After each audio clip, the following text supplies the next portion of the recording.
Sarbacker Wrestling, and we came in here and Coach Cedric, Coach Shane, Coach Tucker all wrestled with the guys.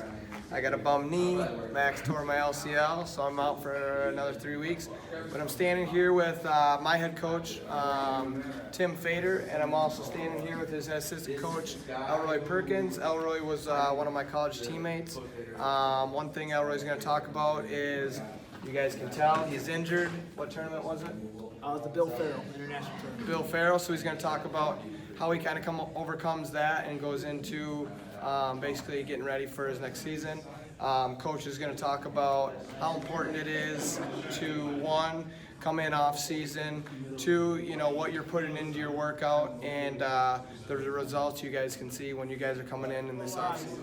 Earlier, a few weeks ago, I broke my foot in a wrestling match, and it's really hard to come back from an injury. The hardest thing for me is being away from wrestling for the last 3 weeks. I was wrestling every day for the last 7 months, so you got to make sure you do something to keep your mind right. Working out, really focusing on something, focus on watching film, studying. I put mine into recruiting and other things like that, but I really had to get my mind right, because if you don't, it can go bad, it'll go the other way. So be really positive with everything. It'll get better. Stay off of it. Don't do anything you're not supposed to do, and just recover. Because once you get back, you can hit the road running, start slow, but it'll all come back, and I know it will. I trained for a long time, and every time I've been injured and come back, I've come back stronger. So, it's rough, but it's something you got to get used to as being an athlete. This is a very tough sport. Off to Mr. Tim Fader.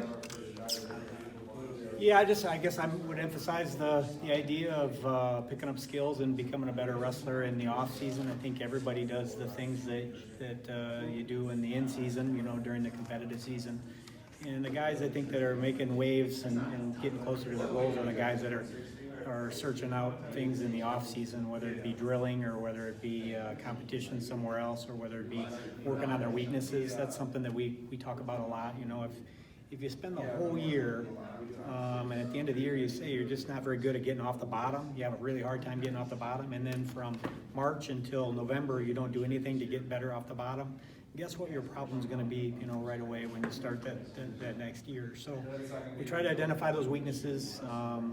We try to get guys to get their teammates in there, get their friends in there. It's enjoyable. You look at any other sport, you go up and check out our gym right now. There's guys shooting baskets, and more than likely they're on the basketball team, right? Same thing with putting up batting cages in wrestling rooms across the country in the middle of winter, right? Everybody's got those baseball players that are softball players that are in there, taking batting practice, and those are things that they're doing off season, to get an edge or to work on a weakness, and I think it can still be fun. I think it should still be fun. It's not like you're practicing at the same intensity, but you really have a purpose with, working on something specific and then working on it with your teammates.